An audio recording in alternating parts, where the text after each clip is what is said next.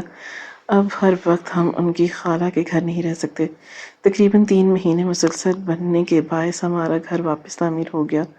Furniture وغیرہ بھی ہم نے لے لیا۔ میں اگلے دن ہی بابا کے پاس گئی، ان سے اپنے رویے کی معافی مانگی اور ان کا شکریہ ادا کیا تھا۔ انہوں نے مجھے اتنا بڑا جہیز دیا، جبکہ انہوں نے محض ایک بات کہی تھی کہ تم میری بیٹی ہو، میں تمہیں خالی ہاتھ نہیں جانے دے سکتا۔ بس میں دنیا دکھاوا نہیں کرنا چاہتا، لیکن دنیا دکھاوا ہو چکا تھا اور سب نے واہ واہ کی تھی۔ باقی بیٹیوں کا نصیب اگر اچھا نہ ہو، ان کی